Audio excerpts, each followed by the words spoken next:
Hello, welcome to all on my YouTube channel Jindal chemistry classes. आज की video में हम बात करेंगे कि जो आपका रिसेंटली पीजीटी का एग्ज़ाम हुआ था आपका एकलव्य मॉडल रेजिडेंशियल स्कूल की तरफ से, उसकी एक्सपेक्टेड कट ऑफ कितनी रहेगी, जो कि आपका 16 दिसंबर 2023 को हुआ था। हम ये जो एनालिसिस करेंगे कि एक्सपेक्टेड जो कट ऑफ है डिफरेंट कैटेगरीज़ के लिए, ये पेपर के एनालिसिस के बेस पे होगी। जो भी आपका सब्जेक्ट का था, टीचिंग एप्टीट्यूड, जनरल नॉलेज, जो भी आपके पार्ट आए थे, उसके बेस पे हम इसकी एक्सपेक्टेड कट ऑफ को देखेंगे कि कितनी आपकी जो कट ऑफ है डिफरेंट कैटेगरीज़ के लिए इन जनरल वो जा सकती है। तो ये पूरा का जो पूरी वीडियो रहेगी वो एक जनरल एक एक्सपेक्टेड कट ऑफ के बेस पे रहेगी। जो एग्जैक्ट कट ऑफ है वो आपका रिजल्ट आने के बाद ही पता चलेगा, बट हम एक आइडिया, टेंटेटिव आइडिया लगा सकते हैं कि कौन से जो स्टूडेंट्स, अगर आपने अपने मार्क्स को देख लिया है, कौन से जो स्टूडेंट्स अपने आप को सेफ मान सकते हैं कि वो एक्सपेक्ट कर सकते हैं कि उनका नंबर इन पोस्ट के लिए आ सकता है। तो देखिए, सबसे पहले हमें ये देखना पड़ेगा कि जो ये आपका एग्ज़ाम हुआ था, इसमें टोटल नंबर ऑफ, देखो जो पीजीटी की पोस्ट थी वो बहुत ज़्यादा थी। अगर मैं बात करूं total number of post PGT की, वो बहुत ज़्यादा पोस्ट थी। अराउंड आपकी थी 2086 पोस्ट थी आपकी, जिनकी बाइफर्केशंस आपके डिफरेंट आपके कैटेगरीज के लिए, unreserved, EWS, OBC, SC, ST सबके लिए लिखी हुई है यहाँ पे। देखो तकरीबन तकरीबन अगर बात करें तो ये जो पेपर है आपका, 4 से 4.5 लाख कैंडिडेट्स ने अप्लाई किया था।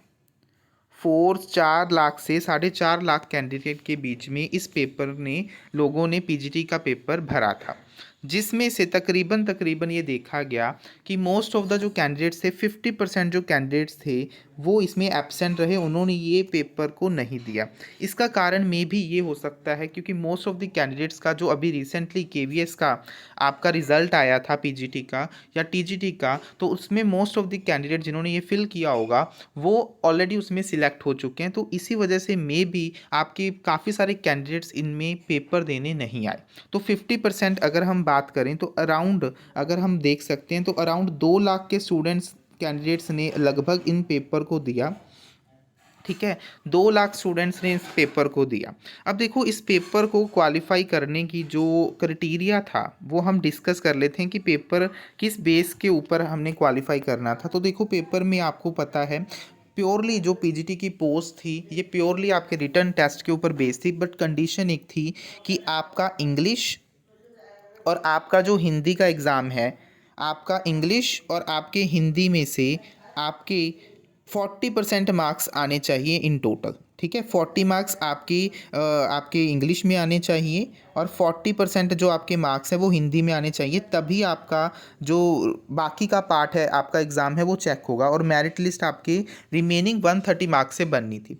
तो मोस्ट ऑफ द जो पार्ट है इंग्लिश और हिंदी का, भाई जब तक ये पेपर क्वालिफाई नहीं होगा, आपके 40% मार्क्स इसमें नहीं आएंगे, ठीक है, तब तक आपका पेपर दूसरा चेक ही नहीं होगा। तो इसमें भी बहुत से कैंडिडेट्स आउट हो जाते हैं क्योंकि उनके 40% मार्क्स नहीं बनते। तो अगर हम इस बेस पे देखें तो क्योंकि पेपर इतना भी इजी नहीं था, इंग्लिश और हिंदी का मॉडरेट लेवल का था, तो काफ़ी सारे कैंडिडेट्स इन पेपर को ही क्वालिफाई नहीं कर पाए होंगे। तो तकरीबन हम ये मान सकते हैं कि आपका जो कंपटीशन है पेपर को क्वालिफाई करने का, वो तकरीबन तकरीबन 1 लाख लोगों के बीच में है। तो आपको 1 लाख लोगों के बीच में अपनी पोस्ट को लेना था, जो कि टोटल 2000 के अराउंड पोस्ट हैं। अब उसमें भी देखिए, आपका जो टीचिंग वाला पार्ट था, जो आपके सब्जेक्ट का पार्ट था, उसमें जो क्वेश्चन आए थे वो 80 मार्क्स के थे सब्जेक्ट के, और बाकी जैसे आपका जनरल नॉलेज, आपकी रीजनिंग, आपकी आईसीटी और टीचिंग एप्टीट्यूड, वो आपके 50 मार्क्स था, जिनको मिला के आपके 130 मार्क्स बनते थे और इसी बेस पे आपकी मेरिट बननी थी। अब देखिए, इसमें अगर मैं बात करूँ तो इसमें भी क्या है, आपका देखो कुछ सब्जेक्ट ऐसे थे जिनमें जो आपका subject easy to moderate level का आया, बट उनमें जो ये पार्ट था आपका टीचिंग एप्टीट्यूड, रीजनिंग, वो थोड़ी सी टफ थी, टाइम कंज्यूमिंग ज़्यादा थी, जिसकी वजह से आपका कईयों का पेपर छूट गया, कईयों के क्वेश्चन सारे अटैम्प्ट नहीं हो पाए। और कुछ क्वेश्चंस ऐसे थे, कुछ सब्जेक्ट ऐसे थे जिनमें ये रीजनिंग वाला पार्ट, जीके पार्ट, या हम बोलें आपकी टीचिंग एप्टीट्यूड बहुत ही ज़्यादा ईजी आई, बट उनका सब्जेक्ट का लेवल थोड़ा सा मॉडरेट से थोड़ा सा हाई था। तो एक तरह से अगर देखें, पेपर का बैलेंस बहुत अच्छे से बना हुआ था, जिसकी वजह से हम आपके जो कट ऑफ है उसको एक्सपेक्ट कर सकते हैं आउट ऑफ 130।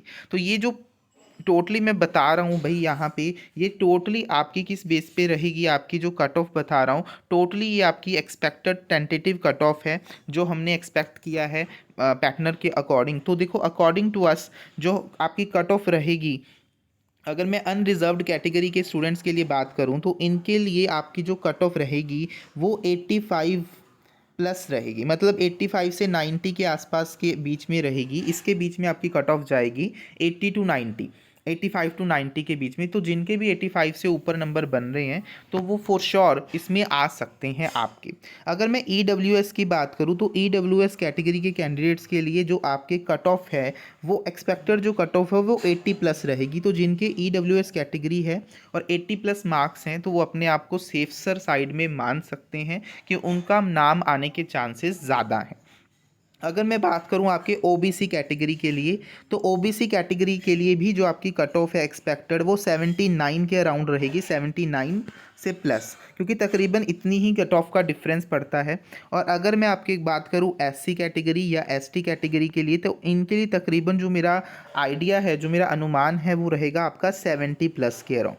तो जिनके 70 प्लस नंबर बनते हैं SC ST कैटेगरी के लिए तो वो भी अपने आप को सेफर साइड में सिक्योर कर सकते हैं। ये थॉरली जो मैंने बताया that is thoroughly expected cut off है जो हमने एनालिसिस किया पेपर के अकॉर्डिंग, जो भी आपका सब्जेक्ट का आया था या जनरल एप्टीट्यूड वगैरह जो आपका आया था उसके बेस पे है। तो आपका आउट ऑफ जो मैंने बताया कि 4.5 लोगों ने पेपर दिया जिसमें से आधे पेपर देने ही नहीं आए और आधों का इंग्लिश और हिंदी में ही कंप्लीट नहीं हो पाएगा, तो उसके बेस पे आपका जो कंपटीशन है तकरीबन 1 लाख लोगों के बीच में है।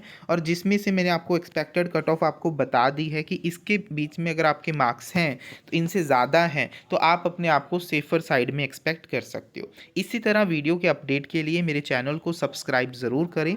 अगर आपको वीडियो अच्छा लगे तो वीडियो को लाइक ज़रूर करना और कमेंट करके अपना जो भी अगर आपका डाउट है, अगर आप कोई क्वेरी है आपके मन में तो आप पूछ सकते हैं कमेंट सेक्शन में जाके किसी भी तरह का। और वीडियो को शेयर ज़रूर करें अपने फ्रेंड सर्कल्स के साथ, अपने फ्रेंड्स के साथ। इसी तरह चैनल के साथ जुड़े रहिए। Thank you for watching this video. Happy learning.